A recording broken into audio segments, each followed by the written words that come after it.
আলাইকুম। আজ আরও একটা নতুন ভিডিও নিয়ে আসলাম। আজ রান্না করব আমি মাংস দিয়ে, মুরগির মাংস দিয়ে রসুন দিয়ে রান্না করব। তো তার জন্য আমি চুলাইতে কড়াই বসে দিলাম, দিয়ে তেল দিয়ে দিলাম। তেলটা গরম হয়ে যাওয়ার পরে আমি পেঁয়াজ দিয়ে দিলাম। পেঁয়াজটা ভাজা হয়ে গেছে। এখন আমি দিয়ে দিব ঝালের গুঁড়া, লবণ, হলুদ গুঁড়া। তো এটা দেওয়ার পরে আমি এবার একটু ভালোভাবে নেড়ে নেব। তারপর একটু দিয়ে দিব জিরা গুঁড়া, তারপর দিয়ে দেব একটু মশলার গুঁড়া। এতে বিভিন্ন মশলার গুঁড়া আছে, সেটা আমি দিয়ে দিলাম।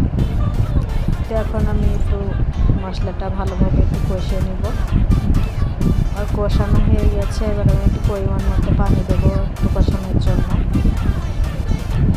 তো আমার কষানো হয়ে গেছে, তেলটা ছেড়ে দিয়েছে। এবারে মাংসটা ঢেলে দেব।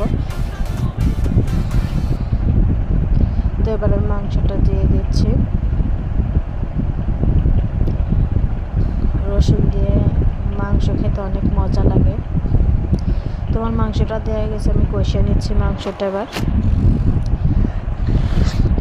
এবার আমি রসুনটা একটু কষানোর পরে আমি রসুনটা দিয়ে দিব। এবার রসুনটা দিয়ে দিচ্ছি, ধুয়ে রেখেছিলাম।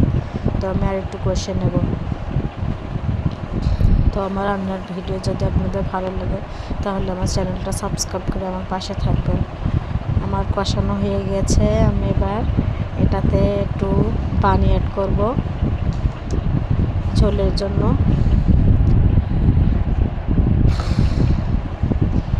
তো আমি এবার পানি দিয়ে দিলাম। আর আমার সবাই আমাকে একটু বেশি বেশি সাপোর্ট করবেন। আমার ভিডিওতে সবাই লাইক, কমেন্ট, শেয়ার করবেন। আর আমার রান্না আপনাদের কেমন লাগে সেটা কমেন্টে অবশ্যই জানাবেন।